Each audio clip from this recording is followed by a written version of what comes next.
유부남이 왜 내 딸을 만나냐입니다. 자, 이거 어떻게 보면 이거 참 많은 생각을 하게 해주는 사건인데 말이죠. 우리 가족 여러분들 생각도 좀 듣고 싶습니다. 자, 이 기자가 어떤 사건에 대한 재판인지 설명 좀 해주시죠. 네, 지난해 한 30대 남성과 20대 여성이 연인 관계로 발전을 했습니다. 그런데 이 문제의 발단은 이 남성이 이미 배우자와 자녀가 있는 유부남이었던 겁니다. 이거를 이 여성의 아버지가 알게 됐고요. 두 사람을 집으로 부릅니다. 지난해 6월쯤에 집으로 불러서 유부남이니까 딸에게 헤어져라. 이 남성과 헤어져라. 이 남자에게도 이야기를 하고 자신의 딸에게도 이야기를 했는데 이 30대 남성은 받아들이지 않고 잘 살아보겠다. 만남을 이어가고 싶다. 이렇게 말을 하니까 이 여성의 아버지가 격분해서 남성을 폭행하기 시작했고 범죄 행위가 계속 이어졌습니다.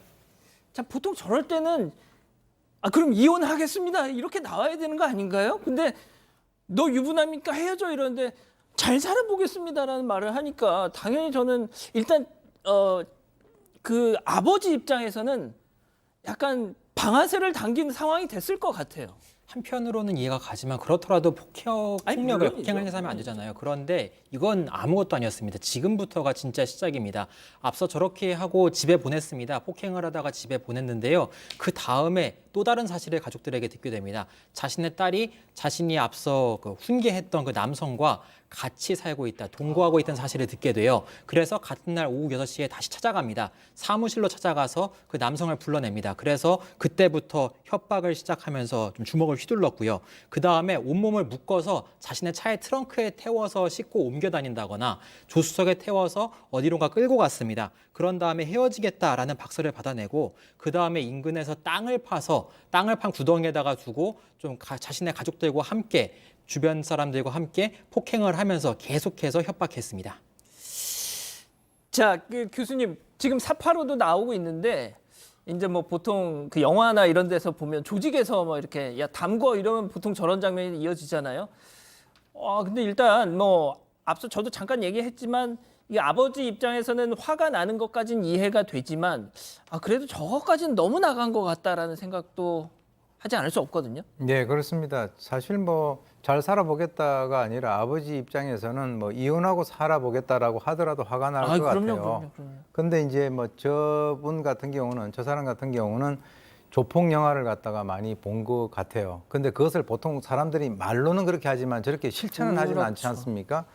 물론 화는 나겠지만은 그러나 간과를 하지 않아야 될 부분은 바로 자기 딸에게도 문제가 있다라고 하는 것이 있는데 저것을 우리가 사형이라 그럽니다. 그 사적인 형벌이라 그럽니다. 예. 예, 무슨 말이냐면 두 사람 사이가 지금 이제 저희 딸 같은 경우는 미성년자도 아니죠. 그래서 두 사람 사이에서 자유스러운 어떤 의사에서 애정관계를 갖다가 유지해 나가겠다라고 하고 최근에는 뭐 이 간통죄도 폐지가 되지 않았습니까? 그러니까 어떻게 보면은 뭐 법적으로 도덕적으로는 지금 뭐 비난을 받을 수 있을지 모르지만 이 법적으로는 처벌할 수 있는 방법이 없는 거예요. 그러니까 그 어떤 화가 나고 분노가 있는 이러한 그 마음을 행동으로 실천을 했는데 저렇게 하게 되면 본인 스스로가 또다시 범죄를 저지르는 그런 상황이 되는 거죠. 자, 우리 가족 여러분들도 지금 뭐 교수님 말씀하신 것처럼 비슷한 톤으로 말씀을 주시고 계세요. 그러니까 아버지 딸 가진 부모 입장으로서는 이해가 가지만 그래도 저렇게까지 하는 건 좀 그렇다. 그래도 조금은 이해할 수 있다는 뉘앙스의 말씀들이 많긴 하지만 자, 그런데 여기서부터 지금부터가 문제입니다. 이 남자 유부남한테 돈을 요구했어요. 돈까지 내놓으라고 한 이유가 있습니다. 내 딸의 인생을 망쳤으니까 매달 20년 동안 매달 200만 원씩 내놔. 라고 했습니다. 이 부분을 보시면 어떻게 생각하실지 모르겠는데요.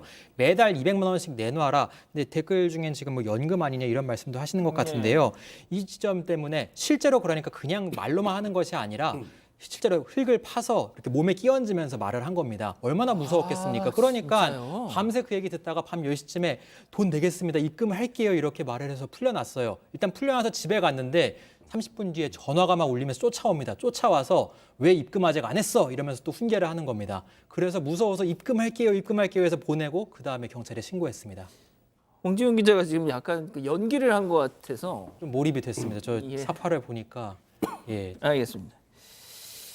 자, 근데 교수님 방금도 말씀드렸지만, 그러니까 뭐 화가 나서 이렇게 물론 안 됩니다, 안 됩니다. 뭐 물리적인 이건 뭐까지는 그렇다 쳐도 돈을 요구하는 건 전 좀 다른 문제라는 생각이 들거든요. 그러니까 이 사람에 대해서 법적으로 어떻게 처벌을 갖다 할 수 있는 방법이 없으니까 도덕적인 어떤 문제에 있어서 자기는 개인적으로 형벌을 가한 그런 셈이 됐는데 가만히 생각해 보니까 이것만으로도 끝나기에는 너무나 좀 미진한 점이 있다는 거죠. 그러니까 이제 200만 원을 20년간 하면 4억 8천인데 이걸 갖다가 소위 얘기해서 4억 8천만 원을 20년간 분할 납입을 해라 이제 이런 식이 돼 버리는데요. 그러다 보니까 과연 이제 그 많은 분들이 딸이 저렇게 되면 좀 이해는 하겠다라고 하다가 이게 돈을 달라라고 했다라고 한다면 이게 좀 그 어떤 의도에 좀 약간 그 문제가 있지 않는가라고 생각을 할 수가 충분히 있는 그런 상황이죠. 변호사님, 그러면 이 아버지, 야 이거 간단치 않겠는데요, 죄명이? 그렇죠. 지금 이 아버지는 본인이 거의 형사재판관, 민사재판관이 다 된 것 같아요. 본인이 직접 형벌도 가하고 민사로 그러네요, 손해배상도 하라는 것 같은데 일단 우리나라의 뭐 사적 복수는 당연히 허용이 되지 않는 것이고요. 지금 일단 확인이 된 혐의는 함께 뭐 또 포크레인까지 동원해가지고 상해를 간 것이기 때문에 일단 특수상해 혐의가 인정이 될 거고요. 또 결박해서 차에 실어서 못 내리겠으니까 감금죄가 되고 또 마지막으로 돈을 요구했는데 결국 돈은 받지 못했죠. 예, 근데 그냥 돈 줘가 아니라 거의 구덩이에 파묻을 듯이 하면서 돈을 요구했기 때문에 공포감을 준 것이기 때문에 이건 당연히 공갈미수 이 세 가지 죄명에 해당할 것 같고요. 이것 혐의로 이제 기소가 된 겁니다. 그래서 어떤 법원 판단이 나왔습니까? 일단 법원은 범행 발생 경위에 비춰서 참작할 사정은 있다라고 인정을 했습니다. 그래도 아무리 그래도 이런 범행의 형태, 죄질이 상당히 중하다라고 판단했고요. 징역형 집행유예를 선고했습니다. 이 아버지에게는 징역 1년 6개월에 집행유예 3년, 그리고 공범들이 있었는데 여기도 집행유예를 선고했는데 이 판결 이유를 보면은 이 피고인들이 범행을 인정하고 무엇보다 피해자가 합의를 하고 처벌을 원하지 않았기 때문에 아무래도 이 집행유예가 선고된 걸로 보입니다. 알겠습니다. 첫 번째 재판 이렇게 마무리하고요.